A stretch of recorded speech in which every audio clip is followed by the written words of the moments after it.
అడుగడుగున ఆధ్యాత్మికత ఉట్టిపడి తిరుపతి నగరంలో శతాబ్దాల చరిత్రను తనలో నింపుకున్న శ్రీ కోదండరామస్వామి ఆలయం ఒక అపురూపమైన చారిత్రాత్మక సంపద. ఈ ఆలయం కేవలం భక్తుల నమ్మకాలపైనే కాకుండా బలమైన చారిత్రాత్మక ఆధారాలు, శిలాశాసనాలపై నిర్మితమైంది. ఈ క్షేత్రం యొక్క పుట్టుకను పరిశీలిస్తే ఇది 10వ శతాబ్దంలోనే చోళరాజుల కాలంలో అంకురార్పణ జరిగినట్లు చరిత్రకారులు నిర్ధారించారు. ఆలయ ప్రాకారంలోని పురాతన గోడలపై చెక్కబడిన తమిళ ప్రాచీన తెలుగు శాసనాలు నాటి రాజుల భక్తి ప్రపత్తులకు, వారు ఈ ఆలయ నిర్వహణ కోసం చేసిన భూదానాలకు నిలవటద్దంగా నిలుస్తున్న తిరుపతి శ్రీ కోదండరామాలయంపై ప్రత్యేక కథనం. ఆదర్శమూర్తి హే సార్వభౌమ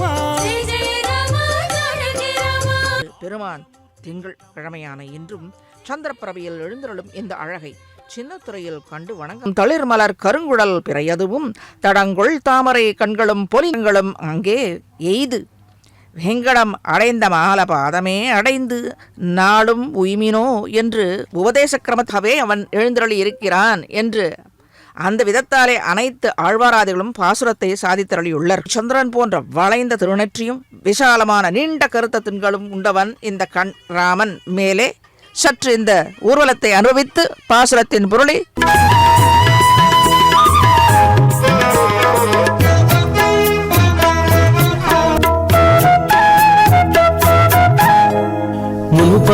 அதை போல இந்த சிறார்கள் என்னும் இந்த அழகான பத்திக்க சகல காரியங்களும் ஈடேறும் தடையின்றி இது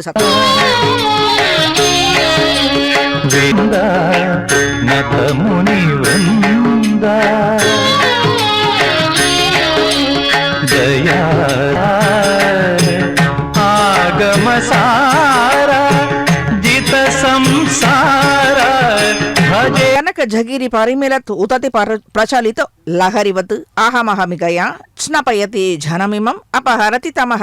மந்திரஜபம் செய்து நியமங்களை பின்பற்றி 7 பிராமணர்களின் வீட்டில் மௌனத்தை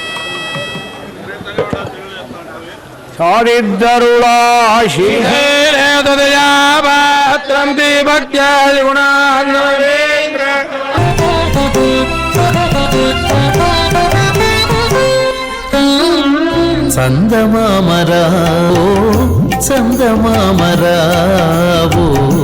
జాబిల్లిరావో కుందనపు పైడి కోర వెన్న పాలు తేవో చందమామరా అప్పకు మా నీలవర్ణ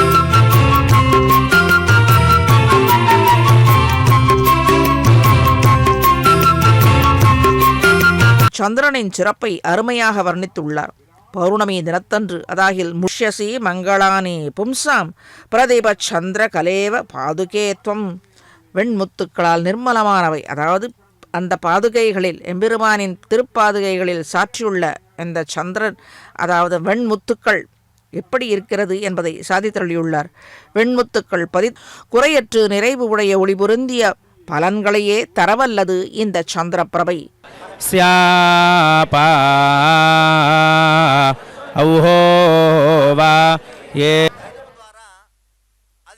అంచెలంచెలుగా విజృంభించాలని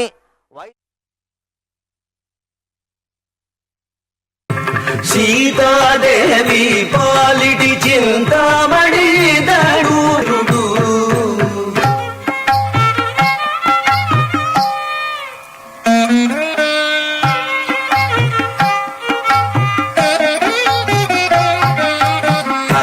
శంకటాద్రి విగుడితడు కలడల్న వారి పాలి కన్నులెదుటి మూరిది వెలయసి. சிறார் இந்த குழந்தை எத்தனை அழகாக இந்த வயதிலும் ஆடி మాత సుపుత్ర రామ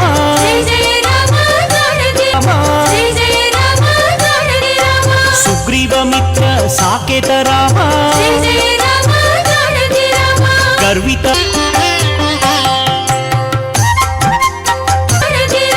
రఘుపతి రాఘవ రాజా రామ.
முதலாம் நாளான இன்று இதோ இந்த காலை வேளையிலே சீதாதேவி என்றதாக ஸ்ரீ வெங்கடேஷ புராணம் கூறுகிறது. இப்போது நாம் இந்த ஸ்ரீ கோதண்டராம சுவாமியை ராவணின் அம்புகளால் மிகவும் சிறிய உருவமாயிருக்கும் நீலனை ஒன்றுமே செய்ய இயலவில்லை. அமர்ந்து யுத்தம் செய்யுங்கள் என்று கேட்டுக்கொண்டாராம். ராமர் இதற்கு சம்மதம் கொடுக்கவே தன்னால் ராவணின் நிலை குலைந்தான். ராமரின் தாக்குதலில் காயங்களுடன் ஆயுதங்கள் ஏதும் இல்லாமல் நிராயுத பிராணியாக நின்றான். கேட்ட உடனே இரு வரங்களை கேட்டாலாம். முதல் வரம் విశ్వామిత్రు యాగముగాచిన రామా ఇలమునులకు అభయము ఇచ్చిన రామా జలధి నవ్వు మొనను సాధించిన రామా జలధి నవ్వు మొనను సాధించిన రామా అలరు రావణ దర్ప హరణ అతినాతి చేసిన శ్రీరామా రామా సీతామా శ్రీరామా ஸ்ரீராம ஜெய ராமா ஜெய ஜெய ராமா வேத தன்மை வாய்ந்த వినాయక స్తోముడు ஸ்ரீராம் ஜெயராம் ஜெய ஜெயராம் ஸ்ரீராம் ஜெயராம் ஜெய ஜெயராம் என்று இதோ நாம் ஸ்ரீ கோதண்டராமசுவாமி தயாலா வாளி தூக்கி எறிந்த போது துந்துபியின் உடல் மாமிசம் ரத்தம் முதலின் உடையதாக இருந்தது. பக்கத்திலே நின்றிருந்த லக்ஷ்மணனுடைய கால்கட்டை விரலை மெல்ல அழுத்தினார். லக்ஷ்மணர் ஆதிசேஷனுடைய அம்சம் அல்லவா? அவர் 4 பேருக்கு நியமானத்தை செய்யுமாறு கேட்டுக்கொள்கிறேன். அதனால் உங்கள் வீரத்திற்கு எந்தவித ஹானியும் வந்துவிடப் போவதில்லை. சரியான காரியத்தை செய்ததாக எல்லோரும் உங்களை கொண்டாடுவார்கள். வாலி பட்டணத்துக்கு வெளியே வந்து புதிய தெம்புடன் நிற்கும் சுகே விழுந்தன. மரத்தின் பின்னால் நின்றிருந்த ராமன் யுத்தம் செய்வதைக் கண்டு கழுத்திலே மலர்கொடி அணிந்த சுக்ரீவன் ஏற்கனவே பலமாய் ஆடி லக்ஷ்மணனுடன் வாலியின் அருகில் நெருங்கி வந்தார்கள். அவர்களை கண்டதும் வாலி முகம் சுளித்தான். தசரத சக்கரவர்த்தியின் புத்திரனால் விவாகம் நடக்காமல் இருக்கையில் தான் மனம் புரிந்து கொள்ளும் சகோதரனும் பிறரை பற்றி கோல் அயோத்தியில் பரதன் சக்கரவர்த்தியாக இருக்கிறான். அவனுக்கு பிரதிநிதியாக நான் வனத்திலே வசித்து வருகிறேன். தர்மத்துக்கு விரோதமாக நடப்பவர்களை தடிக்க வேண்டியது என் பொறுப்பல்லவா? நீயோ அதர்ம வழியில் சென்று கொண்டிருப்பவன். ராஜ தர்மத்தை அனுசரிக்கவில்லை. பிறர் உன்னை இஷ்வாக்கு வம்ச தர்சதர்களுக்கு உட்பட்டதாகும். இதிலுள்ள பர்வத்தங்களிலும் ஆரண்யங்களிலும் வசிக்கும் மிருகங்கள் பக்ஷி ஜாதிகளை